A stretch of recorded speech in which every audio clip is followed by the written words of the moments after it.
In the bitter cold of Montana's winter 1876, deep within a mountain wilderness that swallowed men whole, a German physician named Theodor Brennan stumbled upon a secret that would poison every quiet moment of his remaining years.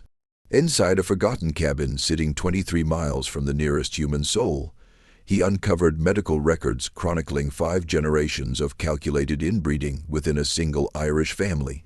But the records weren't even the worst of it. Concealed beneath the floorboards, wrapped carefully in oiled cloth, lay the preserved bodies of 7 infants, each bearing identical deformities that their own parents had deemed incompatible with life. The Donnelly family had been quietly practicing selective infanticide for more than a century, disposing of every child born with visible genetic imperfections to maintain their carefully constructed illusion of normalcy. What Dr. Brennan would uncover next would shake everything the medical world thought it understood about heredity, family bonds, and the unspeakable lengths human beings will travel to guard the darkest secrets of their bloodlines. The evidence he pieced together suggested this wasn't a case of frontier madness in isolation, but rather a deliberate and systematic genetic program refined across generations, stretching across 2 continents and nearly 100 years of meticulously hidden family tradition. Before we go further into the Donnelly family's horrifying genetic legacy, make sure you subscribe to our channel and hit that notification bell. Tell us in the comments what city or state you're listening from. We genuinely love hearing from our worldwide community of mystery enthusiasts. Your support is what makes it possible for us to keep bringing you stories like this one, stories that drag the darkest corners of American history into the light. The story that Dr. Brennan would later commit to his private journals didn't begin in Montana's punishing wilderness. It began in the soft rolling hills of County Cork, Ireland, where the Donnelly bloodline first bent toward genetic catastrophe during the unforgiving winter of 1798. Montana Territory in 1874 represented the absolute frontier of American civilization, a land where federal authority was more rumor than reality. Helena, the territorial capital, held barely 8,000 residents clustered around the mining operations that had sparked the region's expansion. The surrounding mountains sheltered only scattered mining camps, lonely homesteads, and native tribes still actively resisting white settlement. It was a landscape carved by violence and sculpted by desperation, where entire families could vanish for months without a single question being asked, where savage winters regularly took lives, and where the reach of territorial government extended only as far as its scattered deputies could ride through treacherous passes. By 1874, the gold rush that had first drawn settlers to Montana was guttering out, leaving behind abandoned claims and desperate men willing to attempt anything for survival. Supply lines stretched hundreds of miles across wilderness, making even basic necessities scarce and costly. Medical care barely existed outside Helena, and even there it amounted to army surgeons and self-taught frontier doctors whose skills ran mostly to treating gunshot wounds and setting broken bones. It was precisely this isolation and absence of oversight that made Montana Territory magnetic to certain kinds of settlers, those who needed to vanish from civilized society and its inconvenient questions. Into this merciless landscape came Patrick Donnelly and his wife Bridge, accompanied by their 4 surviving children: Seamus, aged 19, Moira, 17, Colleen, 15, and young Declan, barely 12. They rolled into Helena on a freight wagon in September of 1874, their possessions packed into wooden crates that suggested wealth unusual for typical Irish immigrants. Patrick presented himself as a successful potato farmer fleeing the lingering shadow of the Irish famine, but his hands carried none of the calluses that honest agricultural labor leaves behind. His fingers instead bore ink stains marking a man accustomed to meticulous record-keeping, and his speech carried the educated accent of someone formally schooled, a rare luxury for an Irish peasant of that era. Bridge Donnelly struck everyone who encountered her as a woman perpetually balanced on the razor edge of nervous collapse. Small, boned and aged well beyond her years, she rarely lifted her voice above a whisper and kept her children close with an intensity that crossed the line into obsession. Local merchants noted that she paid exclusively in gold coins, counting each one multiple times before reluctantly releasing it. Her eyes carried a haunted depth that suggested she had witnessed horrors stretching far beyond ordinary frontier hardship. What the Territorial Land Office never discovered was that the Donnellys carried elaborately falsified papers from New York, claiming 3 years of prior residence in Brooklyn. The documents were expertly forged, complete with fabricated employment records and invented references that would have fooled all but the most dogged investigation. In reality, they had never set foot in New York. They had fled Ireland directly after a scandal that had shaken their rural community to its foundations. A scandal involving the local parish priest, who discovered what he called an abomination against God and nature within their extended family. Father Michael O'Sullivan, a man known throughout the parish for his discretion regarding private struggles, had been so profoundly horrified by what he learned of the Donnelly family's practices that he threatened immediate excommunication and exposure to British authorities. The priest's normally steady hand trembled as he composed his final warning to Patrick Donnelly. "What you have done in the name of bloodline purity is a sin that cries out to heaven for vengeance. Leave this parish immediately, or I will ensure that every soul in County Cork knows the true nature of your family's abominations." Patrick had purchased 160 acres of remote mountain land from the territorial government, paying in gold coins that raised no eyebrows in a territory where such currency was common among former prospectors and miners. The land occupied a narrow valley between 2 steep ridges, accessible only by a treacherous mountain trail that became completely impassable during the worst winter months. The isolation was so absolute that chimney smoke from their cabin couldn't be spotted from any neighboring homestead, and the nearest water source, a spring-fed creek, flowed only during the brief summer months before freezing solid for nearly half the year. The location was perfect for a family with urgent and desperate reasons to disappear from the world. But it also presented survival challenges that would test even their carefully engineered plans. The growing season at that altitude lasted barely 4 months, demanding intensive agricultural knowledge to produce enough food for winter. Extreme cold could kill livestock in a single night without proper precautions. The psychological weight of complete isolation, stretching 6 months of every year, had already driven many frontier families to madness or suicide. Yet the Donnellys constructed their homestead with the efficiency of people who had navigated similar circumstances before. Patrick and his sons built a sturdy log cabin with thick, heat-retaining walls, small windows to minimize heat loss, and a complex system of interior partitions that could be sealed during the coldest weather. The construction demonstrated knowledge of building techniques beyond typical frontier skills, suggesting either previous experience with extreme climates or careful expert consultation before their arrival. Bridge and the girls prepared for their first Montana winter with methodical precision that impressed even experienced mountain dwellers. They preserved meat using techniques that maximized storage and minimized spoilage, cultivated crops specifically selected for short growing seasons and poor soil, and established supply rationing systems that showed mathematical precision remarkable for supposedly uneducated Irish peasants. But neighbors who occasionally crossed paths with the family during supply runs to Helena noted peculiarities that separated the Donnellys from every other frontier family. Family members bore similarities to one another that went far beyond normal family resemblance. Their pale blue eyes, sharp angular features, and unusually elongated fingers created an almost uncanny physical uniformity. The children displayed behavioral patterns that were simultaneously advanced and deeply unsettling. They showed remarkable intelligence and self-discipline for their ages, but also a wariness around strangers and a submissiveness to parental authority that suggested fear rather than genuine respect. Most unsettling were conversations overheard by Jake Harrison, the territorial mail carrier who made monthly runs through the mountain settlements.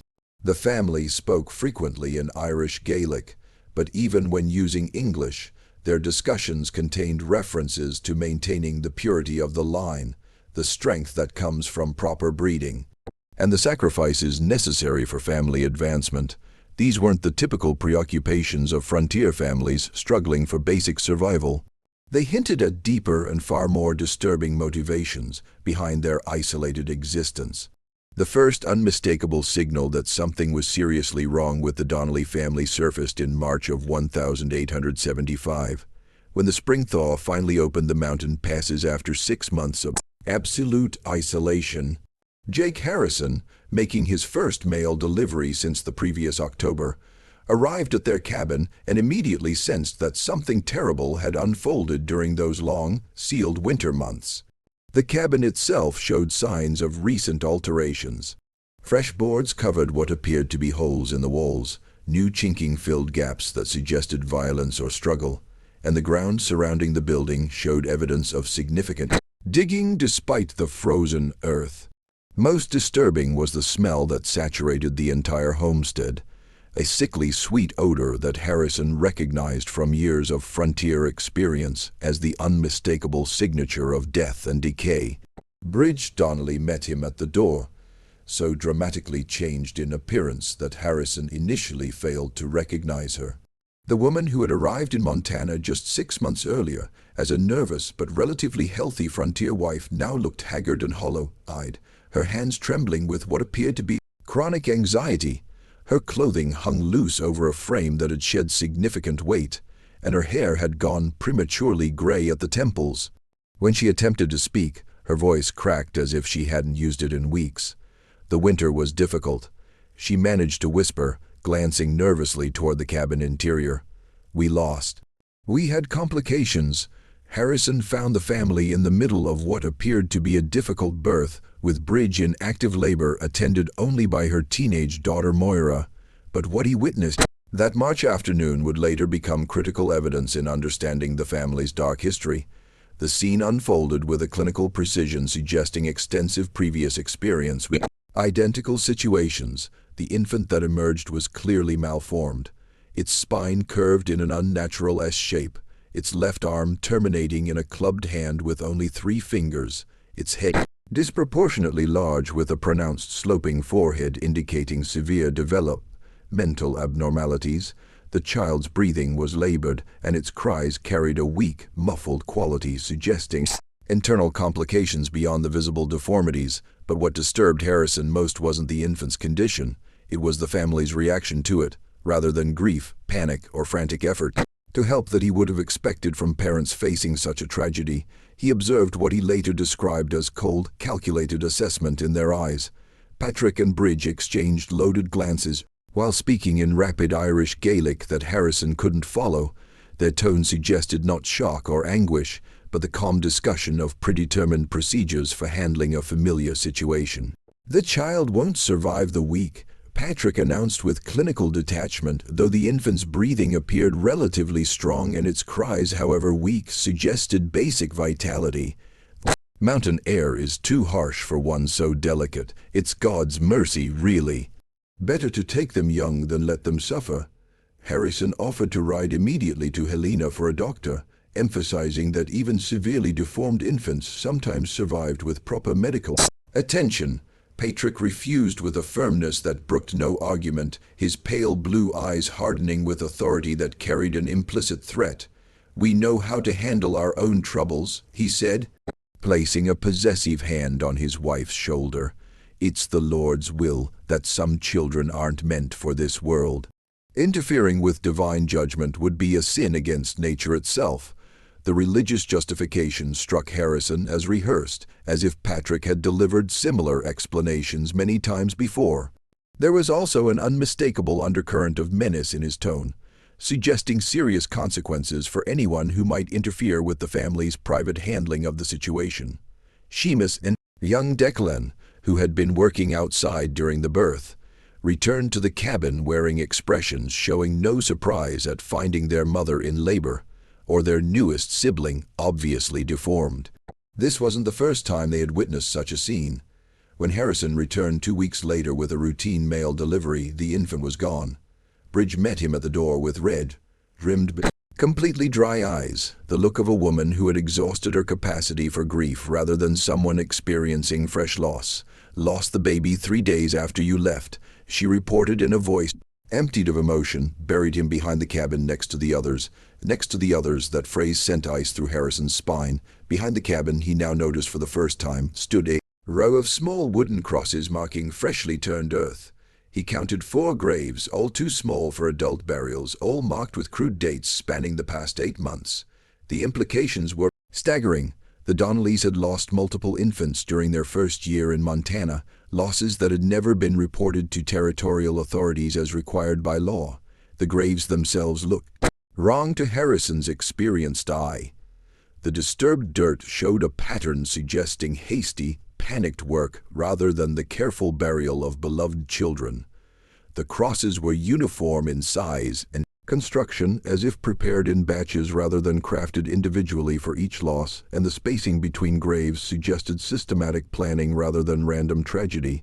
They were arranged in a neat row that deliberately left room for additional burials. As 1875 progressed and Harrison continued his monthly mail runs, he began watching the Donnelly family with careful, growing attention. What he observed painted an increasingly disturbing picture of a household operating under rules and pressures that had nothing whatsoever to do with ordinary frontier survival. The children moved with the calculated precision of people who understood that mistakes carried severe consequences, and their interactions with each other showed patterns of communication suggesting shared knowledge of family secrets too dangerous to voice openly. Moira and Colleen, despite being only 17 and 15, carried themselves with the knowledge and weariness of women decades older. They handled domestic tasks with efficiency well beyond normal teenage competence, but their eyes held a haunted quality, suggesting they had witnessed things that fundamentally rewired their understanding of family and love. When addressing their parents, their voices carried a deference rooted in fear rather than respect. Seamus, the eldest son at 19, had developed a pronounced stutter that worsened measurably whenever his father was present. He flinched at sudden movements and avoided eye contact with anyone outside the immediate family.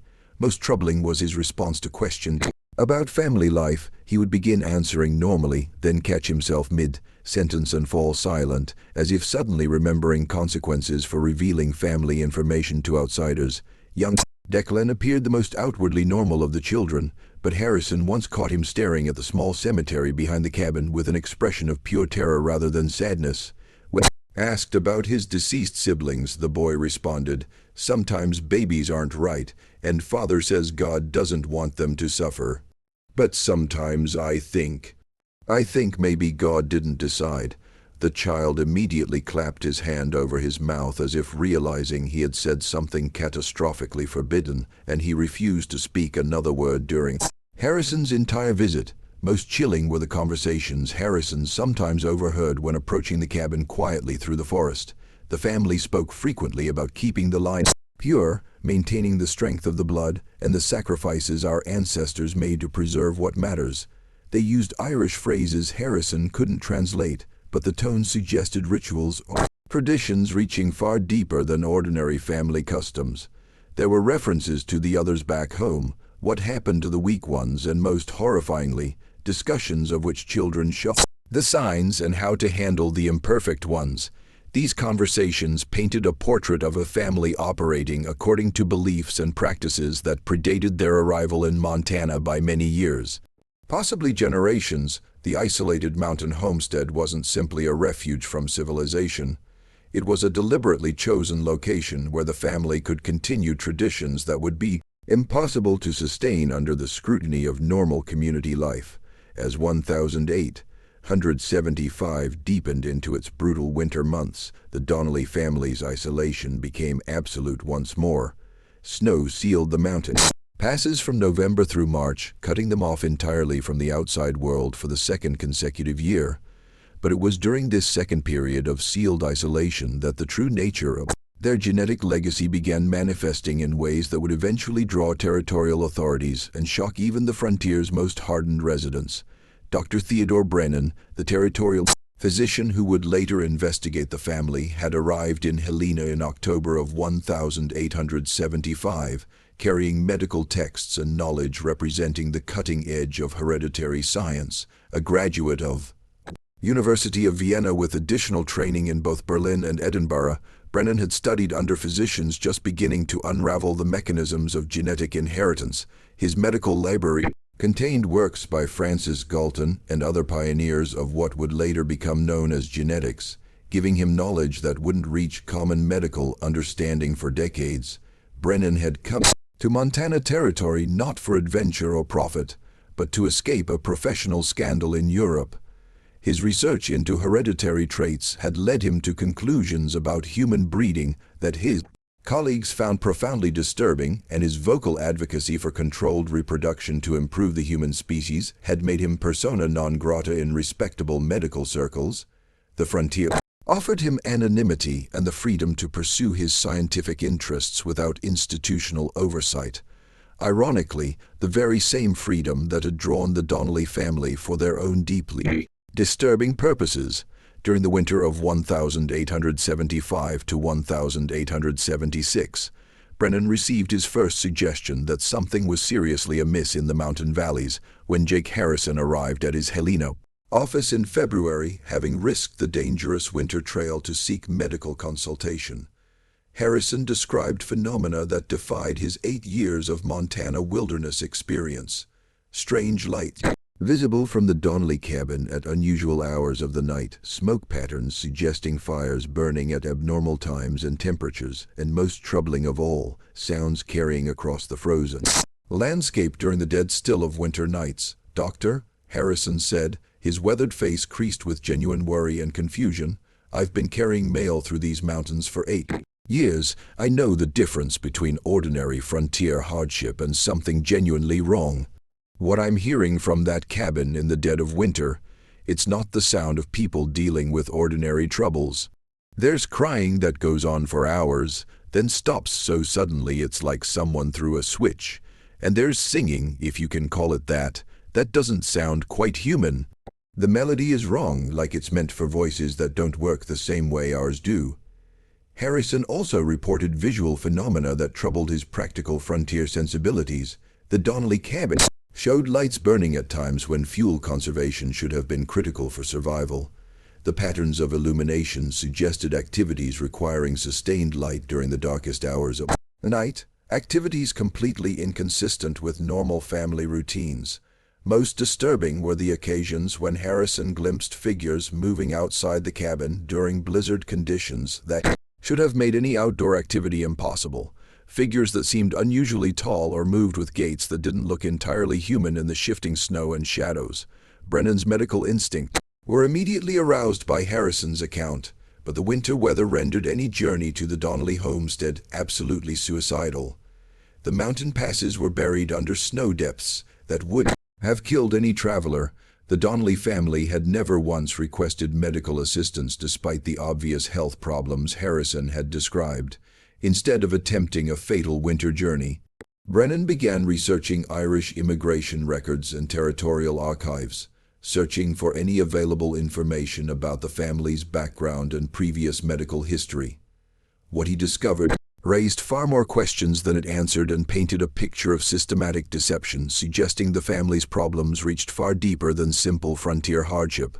The Donnellys had claimed to originate from County Cork, Ireland, fleeing poverty and crop failures that had devastated rural Irish communities throughout the 1860s and early 1870s. Their immigration papers contained elaborate stories of lost relatives, destroyed farms, and economic desperation that had forced their westward journey. But careful cross-referencing of their claims against official Irish parish records revealed inconsistencies that strongly suggested elaborate falsification. The listed relatives in Ireland couldn't be verified through church baptismal and marriage records that ordinarily provided reliable genealogical documentation. The described farm locations didn't correspond to actual land ownership records from County Cork.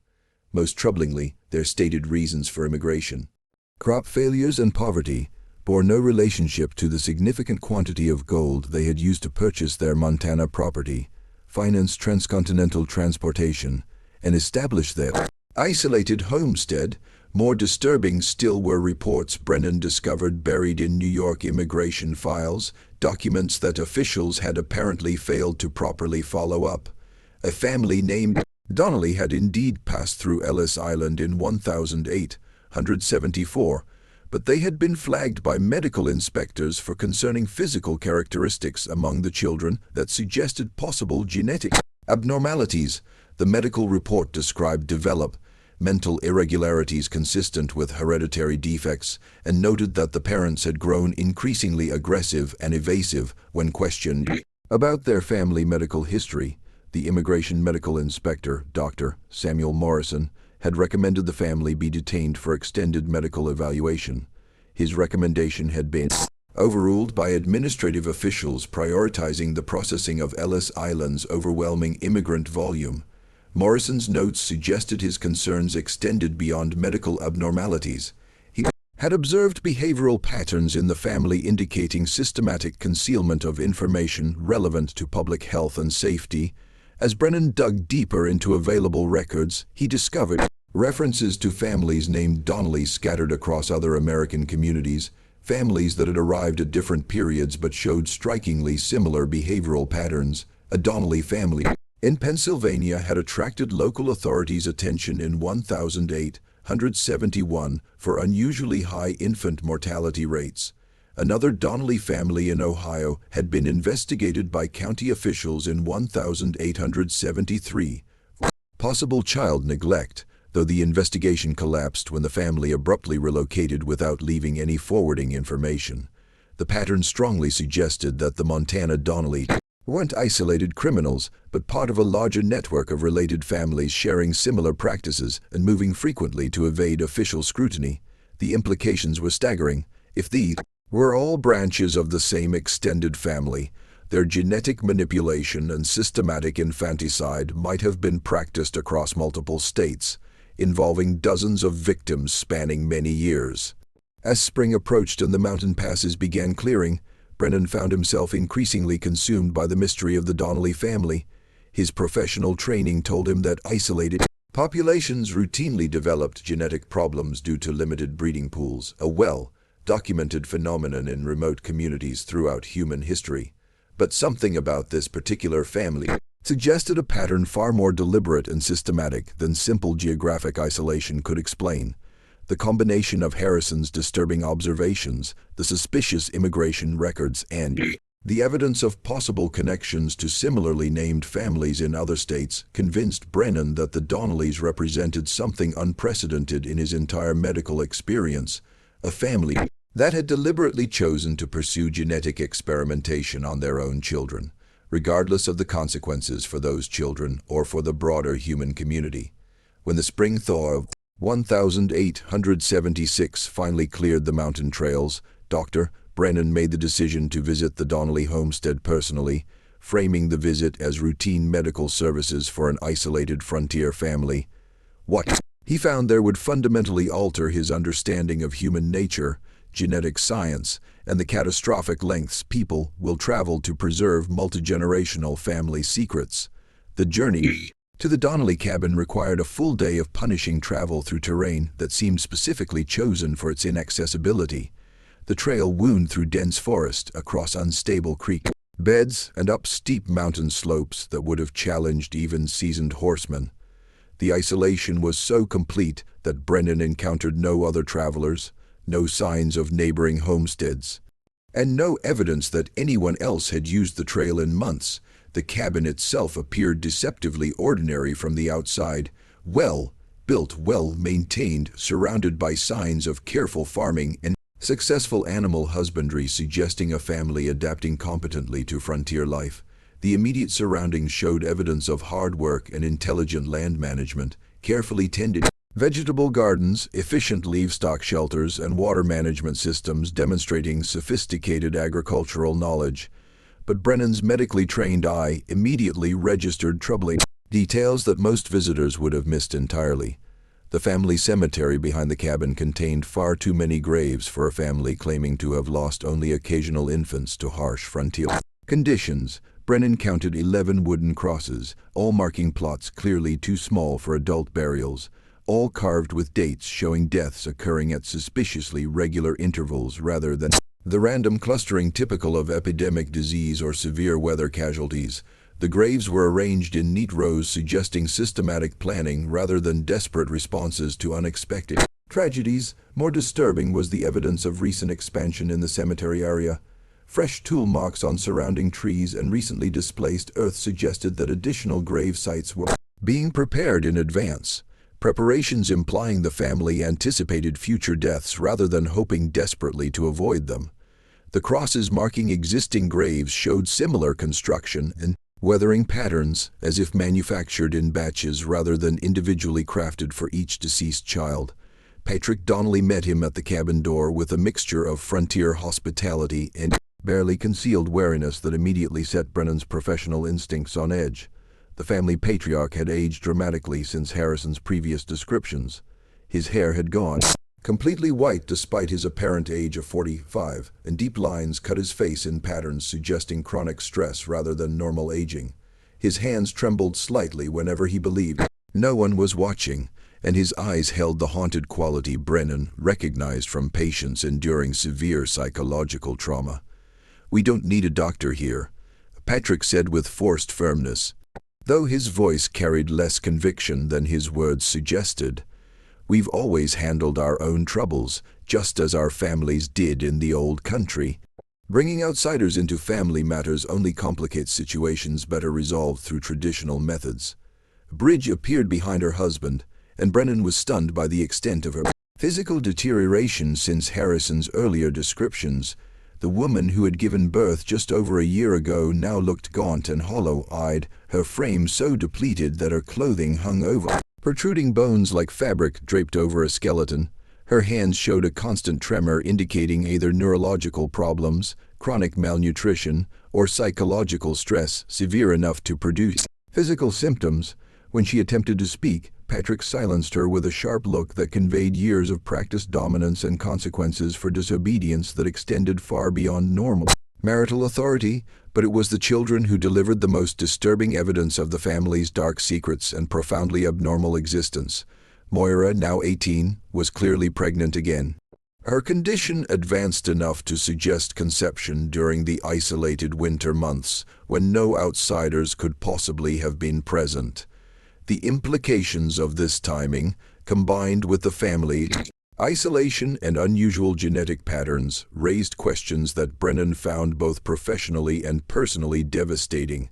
Colleen, now 16, showed signs of physical development accelerated far beyond her chronological age. Her adult features appeared fully formed in ways suggesting hormonal abnormalities, possibly connected to genetic factors or environmental influences. More troubling was her behavior around her parents. She displayed a combination of premature maturity and absolute submissiveness, suggesting experiences deeply inappropriate for someone her age. Most disturbing of all was young Declan, now 13, who had developed pronounced physical abnormalities since Harrison's previous visits. The boy's facial features showed clear asymmetry, one side appearing normally developed while the other showed signs of arrested growth or malformation. He walked with a pronounced limp suggesting spinal curvature, and his hands displayed elongated fingers and unusual joint flexibility that Brennan recognized as possible markers of genetic connective tissue disorders. During his initial visit, Brennan observed family dynamics that defied normal social conventions and suggested psychological pressures reaching far beyond typical frontier hardship. The older children deferred to their parents with a combination of fear and resignation, indicating consequences for disobedience far more severe than ordinary parental discipline. Their movements were careful and calculated, as if experience had taught them that spontaneous behavior could trigger unpredictable and dangerous responses. Seamus, the eldest at 20, avoided eye contact with both his parents and the visiting doctor. His stutter had deteriorated to the point where communication was barely possible, and he seemed to be fighting some internal battle that left him visibly agitated throughout Brennan's entire visit. When asked direct questions about family life or his own health, Seamus would begin responding normally, then stop himself mid-sentence and go silent, as if suddenly remembering the cost of revealing family information to anyone outside it. The family's living arrangements also struck Brennan as abnormal for typical frontier households. The cabin interior was divided into more separate spaces than privacy alone could explain, with heavy curtains and locked doors appearing designed to conceal activities rather than simply organize family life. Sounds from other parts of the cabin suggested ongoing activities the family was determined their visitor should not witness, and there were smells, medicinal, organic, and deeply wrong, implying practices far beyond normal frontier medicine or food preservation. As Brennan prepared to leave after his initial assessment, Patrick pulled him aside with an urgency that bordered on desperation. His manner suggested a man wrestling between competing impulses to protect family secrets and to seek help for problems that had grown beyond his capacity to manage alone. "Doctor," Patrick whispered, glancing nervously toward the cabin to ensure no family member could overhear. "If I were to tell you that sometimes God tests families in ways that require terrible choices, would you understand what I mean? Would you be able to help without asking questions that might bring trouble to people who are already suffering?" Before Brennan could formulate a response, Patrick continued with increasing agitation. "Our bloodline carries great strength, but it also carries complications. We've learned to manage these complications through methods our fathers and grandfathers developed across many generations. These methods worked for us in the old country, but here in Montana, people ask different kinds of questions. They expect things we cannot provide without revealing practices that wouldn't be understood by those who don't share our particular burdens." The implications of Patrick's carefully worded near confession sent a chill through Brennan's professional composure. He was beginning to understand that the Donnelly family's isolation wasn't simply about evading social scrutiny for unusual behavior. It was about concealing systematic practices that would horrify even frontier society's rough and lawless communities, practices refined and perfected across multiple generations before being transplanted to the American wilderness. 2 months after his initial visit, Dr. Brennan received an urgent message from Jake Harrison that would force him to confront the full horror of Donnelly family's genetic legacy. Delivered by a local trapper who had risked the treacherous mountain trail, the message contained only a few hastily scrawled words. "Donnelly woman in bad labor. Family asking for doctor, something wrong beyond normal birthing troubles. Come quickly if you can." For the first time since their arrival in Montana territory, the Donnelly family was requesting outside medical assistance. That dramatic departure from their obsessive secrecy suggested complications so catastrophic that even their extensive experience with difficult births couldn't provide adequate solutions. Brennan arrived at the mountain cabin on a sweltering July afternoon to find a scene that would haunt his nightmares for decades. The oppressive heat had transformed the isolated valley into a furnace, the air hanging thick with humidity that made breathing difficult even for the healthy. Inside the cabin, the atmosphere was even more suffocating, saturated with the smells of sweat, blood, and something else entirely, a sickly sweet odor that Brennan couldn't immediately identify, but that triggered every professional instinct he possessed as deeply, catastrophically wrong. Moira Donnelly lay in the cabin's back room, her labor complicated by factors that became immediately apparent to Brennan's trained eye. She was giving birth to twins, but not ordinary twins. The infants were conjoined at the torso and appeared to share major internal organs, a condition that Brennan knew was almost invariably fatal in an era before advanced surgical intervention. But what shocked him most wasn't the medical complexity of the situation, it was the family's reaction. Rather than the panic, grief, and desperate prayers he expected from parents confronting such tragedy, the Donnellys displayed a cold, methodical response, suggesting they had managed similar situations before. Patrick and Bridge worked together with the efficiency of people executing a well-established protocol, their movements coordinated and purposeful rather than frantic. Seamus and Colleen prepared materials and instruments that clearly weren't intended for celebrating a birth, but for managing a situation demanding immediate and decisive action. The conjoined twins themselves presented a medical challenge that would have strained even the best-equipped hospitals of the era.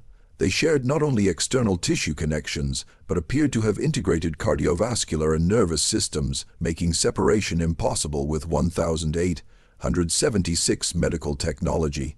One infant was clearly stronger than the other, but both showed signs of vitality suggesting they might survive days or even weeks with appropriate supportive care.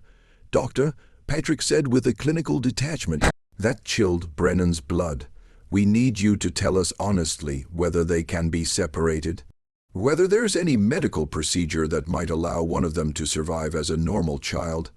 As Brennan began examining the conjoined twins, he noticed something that made his blood run cold. Hidden beneath the birthing bed were leather-bound journals filled with detailed drawings and notes documenting similar births spanning what appeared to be many decades. Page after page displayed careful anatomical sketches of infants bearing various deformities: cleft palates, missing limbs, spinal malformations, extra digits, and conditions Brennan had never seen illustrated with such clinical precision. Each drawing was annotated with notes in both Irish, Gaelic, and English, dated entries spanning several decades and multiple geographic locations. Some entries included detailed descriptions of what they called remedial measures, written in terminology suggesting medical knowledge far beyond what typical frontier families could possibly possess. The dates and locations of the documented births created a pattern tracing the family's movements across Ireland and America over more than 50 years. Most disturbing were the detailed anatomical studies accompanying each birth record. The illustrations showed not just external deformities but speculative internal anatomy, potential survival assessments, and what the notes euphemistically called quality of life evaluations. The clinical language couldn't disguise the reality. These records documented the systematic evaluation of newborn infants for traits the family considered acceptable or unacceptable for continued existence. Bridge noticed his discovery and spoke for the first time since his arrival. Her voice weighted with the accumulated knowledge of generations of terrible decisions. "The bloodline must be kept pure, Doctor. Weakness cannot be allowed to spread and contaminate future generations. Our families learned this truth through hard experience across many generations back in the old country. What looks like cruelty to outsiders is actually mercy, both for the children who would suffer and for the family line that must be preserved." Her words arrived with the conviction of someone reciting fundamental religious doctrine, but the doctrine she described involved principles of human breeding that violated every standard of medical ethics and basic human decency that Brennan had sworn to uphold. The Donnelly family wasn't simply practicing infanticide, they were conducting systematic genetic experimentation on their own children using selective breeding principles that treated human beings as livestock to be improved through careful culling of undesirable traits. The leather journals contained additional evidence revealing the true scope of the family's genetic manipulation. Hidden within the medical records were genealogical charts tracing the Donnelly bloodline through multiple generations, showing patterns of intermarriage between closely related family members that explained the growing frequency of genetic abnormalities among their children. The charts revealed that Patrick and Bridge weren't merely husband and wife. They were also first cousins, continuing a pattern of deliberate inbreeding extending back through 5 generations of carefully planned marriages designed to concentrate what the family believed were superior genetic traits. The genealogical documentation showed that practice had originated in Ireland during the early 1800s, when Patrick's great-grandfather had become convinced that the Irish people could be elevated through selective breeding modeled on agricultural techniques used to develop superior livestock.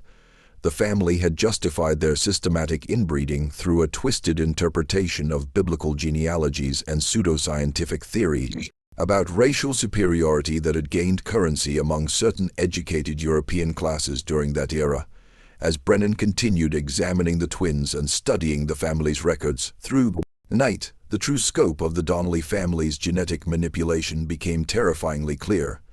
The records documented not merely 5 generations of selective breeding and systematic infanticide, but a comprehensive program of human experimentation practiced with scientific precision for over a century. The oldest entries, written in faded brown ink and archaic Irish script, described how the original Donnelly patriarch, Fergus Donnelly, had initiated the practice in County Cork during the 1790s, after consulting with what the journal called learned men who understood the science of bloodlines and the improvement of human stock. These early entries revealed that Fergus had been influenced by agricultural breeding theories growing popular among progressive farmers of the era. Men who had achieved remarkable results developing superior breeds of cattle, horses, and sheep through careful selection and controlled mating. Fergus had become convinced that the same principles could be applied to human reproduction to create what he called a perfected Irish bloodline, superior in intelligence, physical strength, and moral character to the degraded peasant stock he believed had been weakened by centuries of British oppression and poverty. His initial experiments involved arranging marriages between his own children and their first cousins, justified through careful study of biblical genealogies that appeared to support close intermarriage within family groups. The early results seemed to validate Fergus's theories. The first generation of deliberately inbred children showed unusual intelligence, striking physical characteristics, and what the family interpreted as evidence of genetic superiority. But the records also revealed that even in that first generation, severely deformed infants had been quietly disposed of through what the journal euphemistically called merciful release from earthly suffering. As the generations progressed, the genetic experimentation became increasingly systematic and scientifically sophisticated. Each subsequent patriarch had refined the breeding program, introducing new selection criteria and developing increasingly elaborate justifications for eliminating children who failed to meet the family's evolving standards of genetic acceptability.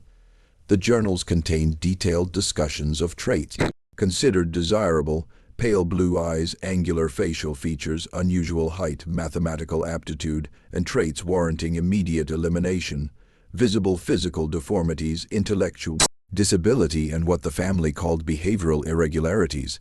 But the most disturbing revelation came when Brennan discovered the section of the journal dedicated to what was called enhancement protocol.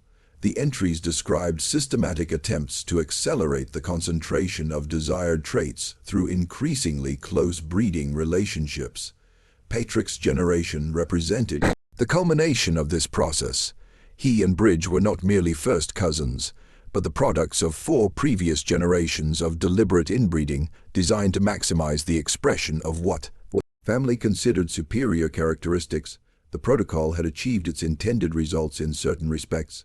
The surviving Donnelly family members did show remarkable intelligence, striking physical uniformity, and certain capabilities that distinguished them from typical frontier families. But the genetic cost had been catastrophic. The high frequency of severe birth defects, obvious mental health deterioration affecting the older children, and the progressive physical decline of both parents all indicated that the family's genetic experiment had reached a crisis point, threatening their survival as a viable breeding population. My great-grandfather believed he was creating a superior race. Patrick confessed as Brennan confronted him with the evidence from journals. He studied the breeding methods used by the finest horse and cattle breeders in Ireland, men who had produced animals of exceptional quality through careful selection and controlled mating. He believed the Irish people had been degraded by centuries of poverty and oppression, and that only through deliberate improvement of our bloodlines could we reclaim our rightful position. Patrick's voice carried a complicated mixture of deeply rooted pride and slowly dawning doubt as he continued. For 4 generations, the method seemed to work. Our family produced children of exceptional intelligence and strength, men and women who could have been leaders if the world had been ready to recognize our superiority. But the cost has been terrible. So many children born wrong. So many who had to be released from lives that would have brought nothing but suffering to themselves and shame to the family. The genetic reality that Brennan understood from his advanced medical training painted an utterly different picture from the family's eugenic fantasies. The Donnelly bloodline hadn't been purified and improved through selective breeding. It had been systematically destroyed through the accumulation of recessive genetic traits, producing increasingly severe abnormalities with each passing generation. The children who survived to adulthood carried hidden genetic damage that would inevitably express itself in their own offspring, creating a downward spiral of genetic deterioration that could end only in the complete extinction of the family line. Conjoined twins fighting for breath in their makeshift cradle represented the ultimate failure of the Donnelly genetic experiment. 5 generations of deliberate inbreeding had not created superior human beings. It had produced increasingly severe deformities that could no longer be hidden, rationalized, or eliminated without arousing the suspicions of a society growing less tolerant of isolated family practices that violated accepted moral and legal standards. As Brennan watched Patrick and Bridge prepare to carry out what they clearly viewed as yet another necessary elimination of genetically unacceptable offspring, he realized he was witnessing the culmination of America's first systematic experiment in human eugenics, an experiment conducted in secrecy for over a century, leaving a trail of murdered infants and psychologically devastated family members across 2 continents. The immediate confrontation over the fate of the conjoined twins became a battle not merely for the lives of 2 suffering infants, but for the soul of a family that had lost all sense of human decency in pursuit of a genetic perfection that existed only in their own twisted imagination. Just when we thought we understood the depths of what was happening in those Montana mountains, the horror only deepens. If this story is raising the hairs on your neck, share it with someone who loves dark mysteries. Hit that like button to support our content.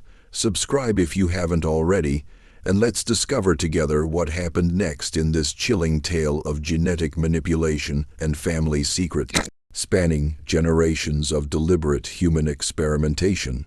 The confrontation between Dr. Brennan and the Donnelly family over the fate of the conjoined twins marked the end of their century-long genetic experiment and the beginning of a reckoning that would expose one of the darkest chapters in the intersection of family secrets, primitive genetic science, and the American frontier's tolerance for isolated communities operating beyond civilized oversight.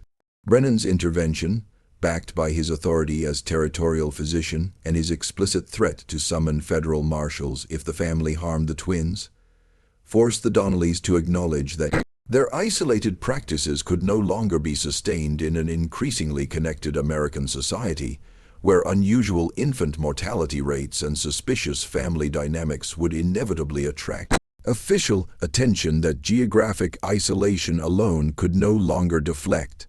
The twins survived only 3 days despite Brennan's best efforts to provide supportive care with the primitive medical equipment available in the remote mountain cabin.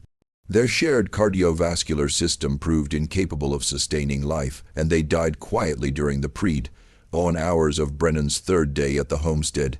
But their brief existence served as the final, undeniable proof of the devastating consequences of the Donnelly family's genetic manipulation. Consequences that could no longer be concealed from the outside world or rationalized through religious justifications that had grown increasingly hollow with each successive generation of systematic inbreeding. The twins' deaths provided Brennan with the legal authority he needed to conduct a thorough investigation of the family's practices and medical history. His examination of the 11 small graves behind the cabin, combined with detailed study of the family's medical journals and genealogical records, revealed evidence of systematic infanticide spanning multiple generations and involving at least 23 documented cases of children eliminated for various genetic defects, ranging from visible physical deformities to behavioral characteristics the family found unacceptable. Faced with overwhelming evidence and the threat of murder charges that could result in execution under territorial law, Patrick Donnelly finally disclosed the full extent of their family history and the systematic genetic experimentation that had consumed 5 generations of his bloodline. The practice had originated in Ireland during the early 1800s, when his great-grandfather Fergus had become obsessed with creating what he called a perfect Irish bloodline through selective breeding techniques adapted from agricultural animal husbandry. The family had justified their actions through a combination of pseudoscientific theories about human improvement, twisted religious interpretations portraying genetic defects as divine punishment for racial impurity, and social Darwinist philosophies gaining popularity among certain educated classes during the mid-19th century. They had convinced themselves that eliminating defective offspring was not murder, but a form of genetic stewardship that would eventually produce human beings superior to the degraded masses of common people. The psychological toll of sustaining these beliefs and practices across multiple generations had been catastrophic for every single member of the family. Patrick himself suffered from chronic anxiety and depression that had worsened dramatically as the genetic consequences of inbreeding became impossible to ignore. Bridge had experienced multiple nervous breakdowns and showed signs of what Brennan recognized as severe post-traumatic stress resulting from years of participating in the systematic murder of her own children. The surviving children presented a tragic spectrum of psychological and physical damage resulting from both genetic factors and the traumatic environment in which they had been raised. Seamus, the eldest son, suffered a complete mental breakdown when questioned about his role in the family's practices, revealing that he had been forced to participate in the elimination of defective siblings from the age of 12. His profound stutter and inability to maintain eye contact were symptoms of psychological trauma so severe that Brennan doubted he would ever recover sufficiently to function in normal society. Moira and Colleen, both products of the family's systematic inbreeding, showed physical and psychological symptoms requiring years of treatment to address. Both young women had been psychologically conditioned to accept their roles as breeding stock for continuing the family line, and both showed signs of abuse suggesting their father had been preparing them for marriages to their own brothers, the logical next step in the family's genetic concentration program. Young Declan, whose physical deformities made him a living embodiment of the family's genetic failures, presented the most complex challenge for territorial authorities.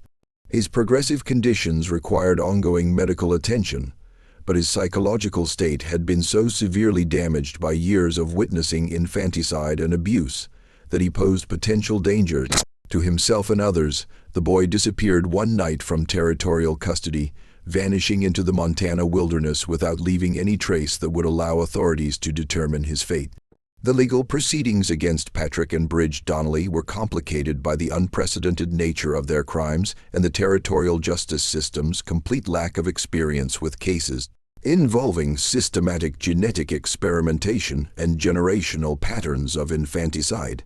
The territorial prosecutors struggled to identify appropriate charges for crimes spanning multiple generations and jurisdictions, while defense attorneys attempted to argue that the defendants were victims of hereditary mental illness rather than calculating criminals who had systematically murdered their own children. The case attracted attention from medical and legal experts throughout the American territories, but the remote location and primitive communication systems of the era meant that much of evidence and testimony never reached the broader public. Patrick and Bridge Donnelly both died in territorial custody before their cases could come to trial. Patrick from what appeared to be a stroke brought on by the psychological devastation of watching his life's work exposed as a catastrophic failure, and Bridge from complications related to her final pregnancy, which ended in yet another severely malformed stillbirth that seemed to symbolize in the starkest possible terms the ultimate futility of everything the family had done. Dr. Brennan's detailed documentation of the case became part of early medical literature on the dangers of consanguineous marriage and the genetic consequences of systematic inbreeding. His professional reports, published in territorial medical journals and later in national medical publications, provided some of the first systematic evidence of the relationship between close family intermarriage and increased rates of genetic abnormalities in offspring. However, he never published the full details of what he had uncovered, including the systematic infanticide and psychological abuse that had defined the Donnelly family's practices for generations. Brennan's private journals, discovered after his death in 1923, revealed his lifelong struggle to comprehend how human beings could systematically eliminate their own children in pursuit of a genetic perfection that existed only in their own twisted imagination. His notes described recurring nightmares about the conjoined twins and persistent guilt about his inability to save the children murdered before his intervention could protect them. The Donnelly homestead was abandoned following the family's arrest, and the mountain property reverted to territorial ownership when no surviving relatives could be located to claim inheritance rights. Local residents avoided the area, partly due to practical concerns about the harsh conditions that had made the location appealing to the family, but also because of growing awareness of the horror that had unfolded there. The isolation that had once protected the family's secrets now served as a natural barrier preventing curious visitors from disturbing what had become an unofficial monument to the dangers of genetic experimentation conducted without ethical oversight or scientific understanding. The small cemetery behind the cabin, with its 11 documented graves and evidence of additional unmarked burial sites, stood as a permanent testament to the ultimate failure of humanity's first systematic experiment in genetic eugenics. The neat rows of crosses marking the graves of murdered infants bore silent witness to the moral bankruptcy of theories that valued genetic purity over basic human decency and the most fundamental bonds of parental love. In the decades following the exposure of the Donnelly family's practices, similar cases began emerging in other isolated American communities, suggesting the Montana family had not been unique in their experimentation with human breeding. The growing body of evidence about the genetic and psychological consequences of systematic inbreeding contributed to shifting attitudes about marriage laws, child protection, and the need for government oversight of isolated communities, potentially conducting practices harmful to their members and to society at large. The legacy of the Donnelly family's genetic experiment extended far beyond their own tragic story. Their case provided early evidence for genetic theories that would later become fundamental to modern understanding of heredity, while their systematic infanticide practices contributed to evolving legal and ethical standards for child protection that would eventually make family-based eugenics programs impossible to sustain anywhere in American society. This story reveals with devastating clarity how the pursuit of genetic perfection can lead to unthinkable horrors when combined with isolation, desperation, and a fundamental misunderstanding of human worth and scientific reality. The Donnelly family's century-long experiment in selective breeding represents one of the darkest chapters in the intersection of family secrets, primitive genetic science, and the American frontier's tolerance for communities operating beyond the boundaries of civilized moral standards. Their story stands as a permanent warning about the dangers of treating human beings as experimental subjects in pursuit of theoretical improvements that exist only in the minds of those who have abandoned every last trace of basic human decency and parental love. What do you think of this story? Do you believe everything about the Donnelly family's practices was truly uncovered? Or might there be other isolated families who carried similar dark traditions to the American frontier? Could systematic genetic experimentation have been conducted in other remote locations without detection by authorities who lacked the resources and communication systems necessary to monitor isolated communities effectively? Leave your thoughts in the comments below. If you enjoyed this and want more stories that challenge our understanding of human nature and the lengths people go to pursue their darkest visions, subscribe, hit that notification bell, and share with someone who loves mysteries that reach into the deepest shadows of history. See you in the next video.